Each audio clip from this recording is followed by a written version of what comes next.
Well, let's start with this. So Troy Weaver out as general manager of the Pistons as they've shaken up Yep. their front office. Trajan Langdon, how was that Trajan? on the I think Trajan Trajan? Langdon? All right, Trajan. Trajan Langdon uh, is now running the show there in Detroit. They've got $60+ million in cap space that they can create. How should the Pistons handle this offseason, Brendon? I think in general, be opportunistic, kind of follow what the Wizards are doing right now. Luckily, you have the thing that they haven't gotten yet, which is your number one guy, and I still believe Cade can be that until further notice. I also think, despite how hard they've made it look, building a good team around Cade Cunningham should be really freaking easy. Like he's not too dissimilar from Luka stylistically and how much he can lift the floor of an offense. So I'm not saying he's as good as Luka. I'm not saying he's proven to be quite that high of a guy, especially because his jumpers haven't really gone in consistently as a pro. But like, you're not building around the craziest puzzle piece in the world. You're building around exactly what we know works in the modern NBA, which is a guy who can run a lot of pick and roll, create his own shot, and make his teammates better. Like, just sort of fill in the gaps around that, and you're going to be able to be pretty decent. So, yeah, I mean, they have a Quentin Grimes extension potentially. Evan Fournier, I would say goodbye to. They have a team option there. They don't really need the trade chip of keeping him around because they have the most cap space in the NBA. I think we've Cunningham's all up touched for an on it. extension also. Yeah, and I would max him out personally. I mean, what are you going to do? He's a number one overall pick, and you don't want to piss him off, really. Quentin Grimes is. Did you by buy lowballing him? Did you have you looked at Quentin Grimes? I as a once loved Quentin Grimes. His Pistons numbers, shockingly. I mean, what bad. was it like? 10 I would be games? trying How to much poach did him he if even I was play another there? team. Get him. He's a classic. When he was in a good situation in New York, he was a good player. Then he went to a bad situation and his numbers declined. If I was 14% from three. I'd be He trying played to. 6 games, Chris. I mean, I'm just saying. It's just like I could wow. pull It's 6 just like, games wow. from a lot of guys. Yeah, that that's look true. pretty ugly. That's true. I know. It's just like wow. Yeah, I'm with you, Brendan. Build around Cade. Just give him the salary, whatever. What are you going to do? You're the Pistons. You have no other options. So just give him the money. I think he's going to reach that ceiling. I still have all my Cade Cunningham stock, and I feel good about it. What do you do with He the just has 60 feel. million? He just He has such a great feel that it's He's like, got the how size could to you make not every buy him? pass. Just do it. They need shooting. They're dead last, or not dead last, but they've been in the bottom 5 in the league in 3-point shooting over the last feels like decade. They need to add shooters around them. To your point, but there's pieces I like here. They're weirdly like kind of devoid of draft capital. Like they owe a lot of stuff going out. So I would maybe use this cap space, not all of it, because you do need to go get real NBA players to get out of the lottery. But maybe use $20 million of space, kind of earmark that as, hey, we'll take on your bad contract for some more draft picks to kind of help us in our build because we need to kind of restock our supplies there. But go just, the Tobias Harrises, the Malik Monks, the Buddy Hields, like these guys that are not going to necessarily be, exciting big name free agents. You might have to overpay them because you're the Pistons. But these are the kinds of guys who can shoot and space the floor and are veterans who you can bring in, add some oomph to those lineups, and just kind of start moving forward. I like DeAnthony Melton there. Yep. I like Gary Trent Jr. there. Similar names. I have a list of guys that they could take back in those trades too. D'Angelo Russell, Tyler Hero, Yusuf Nurkic, Ben Simmons, Julius Randle, CJ McCollum. Guys on teams we know are going to want to be active, but who their trade partner might not want the guy. Just be that team. I mean, that's what the Wizards did last year. They have Jordan Poole, but they got some stuff for it. You can stomach it if you're. It probably can't take somebody back as low value on the court as Jordan Poole, considering the Pistons do already have Cade and are trying to win somewhat. But I think you should be willing to kind of take that chance. And I think to the point you made in our video last week, Wes, some of these second draft guys. If you can pry those on top of it. Hey, we'll take CJ McCollum, maybe a weak first-round pick, but could you toss like Dyson Daniels our way too? Or whatever that might look like. I think this roster could look a lot different pretty quickly, but that's not a bad thing as long as you kind of still have your core of Cade, and hopefully Duran can still turn into something. And I don't know what they're going to do with Jaden Ivey, but I would be trying to keep him personally. And then they have Asar Thompson and whoever they take at 5. So I don't know. Last year shouldn't have been so bad. Last year should not have been as bad There's as a it lot got. of This players team on is this not team that 25 games in a row losing bad. Well, let me ask you this, guys. It's kind of like my bigger concern here, and I understand last year was 1 year. This was the first year of this guy's contract, and I understand he's owed a lot of money. Are we sure they shouldn't also just fire Monty Williams like today and just go try They to should. like pick? Like you could tell me it's Kenny Atkinson they should try to hire, or Johnny Bryant, or pick your assistant who fixed the Will Hardy, Mark Dagnall like mold. But to me, it's like I think the way Monty Williams handled the Jaden Ivey thing tells you that he was the wrong guy for this job in the first place. Because the whole point of this job right now is developing the young guys. That's the whole point of this job, is developing and getting the most out of those young guys. You can tell me James Borrego. I know he was really hard on. I know James Borrego was like really hard on LaMelo, and that rubbed LaMelo the wrong way. But like James Borrego got more out of LaMelo in that 1 year than any other coach has gotten out of LaMelo's entire career. You should be going to find the coach who's going to get the most out of those young guys right now. And I'm just saying, like, I think it's maybe just Trajan Langdon should probably just look at that first. I think all the other stuff is like a nice window dressing. All the other stuff is going to matter. I don't know how much I can get more excited about what's going on in Detroit right now unless you just get a different coach. I'll say this. I don't know that there's a rush to fire Monty Williams. Like, there's a big problem with the roster also. And if you just kind of fix the roster and make it make more sense and then see what Monty Williams can do with that, then maybe you're not out all the money that you're going to have to pay him anyway if you fire him. Yeah. I do think that there's something like Monty Williams had a really bad season as a coach. He's a better coach than that. And Sure. there's For sure.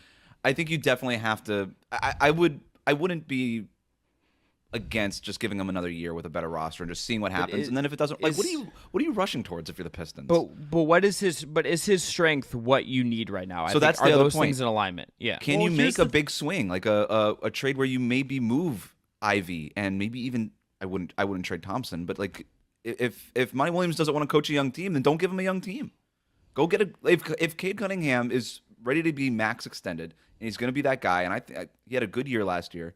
His pull-up shooting numbers are getting better. If you think he's ready to take that next leap, then maybe you push some of these younger chips in who don't necessarily fit with him and make your Sabonis deal, right? The way that the Kings moved Halliburton for Sabonis, and maybe you're losing some of that value on a guy like Ivy or Thompson or something like that, but you can go get a legit sort of tent pole second player with your Cade Cunningham. Maybe that's something that they can do. Well, here's the thing, as maybe the Monty expert among all of us, I think we do this thing where we assume because a guy is in his 50s or 60s, he's therefore no longer a coach for young guys. And he came to Phoenix in 2019, and that roster was all guys in their younger to mid-20s, and we all thought he was amazing back then. So I know he's 5 years older. I don't think that makes him no longer equipped to develop talent. So I don't think he's not a developmental coach, but I guess my question and honestly stylistically too, like building a pick and roll offense and a defense that can kind of be greater than the sum of its parts, like that's exactly what he did with the Suns. So I think what Monty's strengths are and what the Pistons theoretically would be wanting to do, I do think aligns, and I still think it aligns.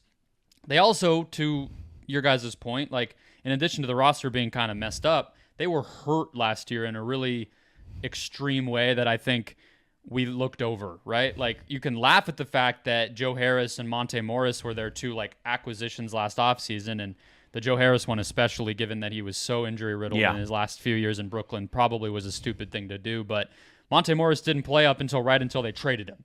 Bojan Bogdanovic was hurt. All those minutes early in the year where Asar Thompson was like all over Instagram for all of us, like the minute they got healthy, that dude didn't play much. So that should tell you, even though he was fun, what their real goals were. So that brings me back to like, Chris, you said, is Monty the right guy to be achieving the goals that they have, which is developing the talent? So even if we might disagree if he's the right guy to do that and there's better options and blah, blah, blah, I don't think that's actually what their goal is. They're the Detroit Pistons. Yeah. They don't want to be bad and develop their talent. They want to win. He was brought in to win. He didn't do that either, but I think that speaks more to the injuries.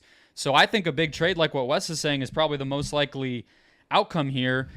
I can tell them to be opportunistic and do a nice little value deal for DeAnthony Melton or take back CJ McCollum in a trade all I want. I don't think that's what they want to do here. Yeah. I think that they see Cade, they see decent enough young depth. They said, we already did the being shitty part. We need to start taking a step forward, and I think Monty probably can do that for them. So I just think there's a little bit of a difference in view and vision versus reality. I guess the wild card is just, well, what does Trajan Langdon think, and what did they empower him to do? Because maybe that, throws a wrench in it. I really don't know, but I don't think that I don't think their goal for this upcoming season is like, can Jaden Ivey, Jalen Duren, and Asar Thompson become starting caliber players? I think it's like, can we win 40 games? And that's a similar spot that Houston was in last summer, right? And they went out and got Fred VanVleet and did all these things. There's no real free agent like that. No, there's nothing like that. But they do have the cap space to make a trade. So I guess if they were going to make that big swing, that could be it. That could not be quite as good, but that's help. But they do need that other guy, right? Yeah. Like, to your point. And so, who are some of the names that are out there that would make sense for the Pistons? Like, does Jarrett Allen make sense as a target for them? Is that sort of that second? I like that. I like it as a fit. Is he good enough to be that second guy? Maybe. Like, he would be empowered a little bit more. That is a great. Even if he is exactly what he is, and he is a asset to help Cade just make Cade's life easier, that in itself is a win. If you give that kind of, how about Hartenstein for them? If you just are the team that gives Hartenstein a lot of money. They could throw. It's funny that we're overlooking a guy who you mentioned they're out of draft capital. The reason for that, in some part, is they've made a trade for Jalen Duren, who was a center, who was a lottery pick, and I think he's a really interesting part of this because he was also hurt a lot last year. One of the guys I didn't mention a minute ago, and he's this dude who you watch him and you're like, damn, he can do everything, and then you look and it's like really low block rate for a center, not an amazing rebounder. The offensive and he's 20 skill level is really theoretical, so they're kind of in this weird in-between zone of like, how much can they believe in him versus maybe you're kind of in a, well, do you trade him now and get the most value you ever will? That's a fascinating one. In addition to just the fact that Ivy and Cade, their fit has always been somewhat of a question. But the only other thing is the draft, and we talked about this briefly with Zach last week, Wes. As little as I know about the draft overall, the fit that I'm already the most sold on is Reed Shepherd to the Pistons at 5. They need shooting. They need a ball handler who makes them a little bit more sound structurally, which Ivy is not quite that kind of high floor. He's a little more mercurial. Shepherd as an off-ball guy next to Cade, I love the idea of. So hopefully they can do that. Because the other guys around there are international guys or freshmen or whatever that are very, very raw. And I don't think that's what they're in the business of right now, is like developing Ron Holland or something. I think they kind of want to hit the ground running. Does BetMGM have odds on Zach LaVine ending up here? They could use the cap space. There was a report recently that the Bulls might be willing to attach draft picks to him. Was that also not a thing last year? The Pistons were linked as a possible LaVine team. Was that not a thing last year? It feels like that's the crash course. Like, we all have really good ideas on here, and it feels like we're on a crash course of LaVine ending up in Detroit. Yeah, I would at least prefer Hero. The Tyler Hero trade I like. I've definitely had that in the trade machine a couple of times while perusing. All right, I have one question for you guys before we sign off here. All right, so I was telling you guys before we started recording here that I was at a ball game yesterday. Yep. And it was Flanagan's Day at Lone Depot Park where the Miami Marlins play. And what was interesting about Flanagan's Day is, and for people that don't know what Flanagan's is, it's it's a South Florida chain. It's a sports bar, and it's awesome. That's it. That's what you need to know. And they're famous for their ribs. The ribs are delicious.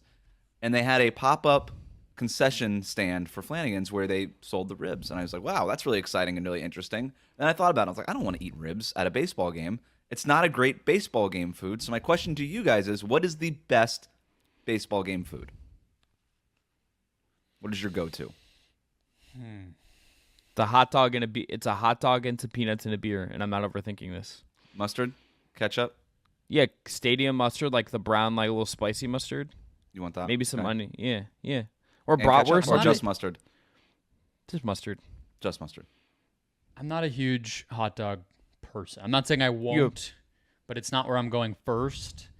Honestly, when in doubt at any sporting event, especially if it's the stadium, I don't know the local kind of, that's like the specialty little meal place, and I don't want to mess with any of that. Personal pizza. That's like my safe, but that's not really baseballish. That's just like me being Sure, it is. myself. But It's like a there's, sports, nobody be that's a like sports food. baseball and pizza. I don't know. Pepperoni, cheese. What's the topping? Pepperoni.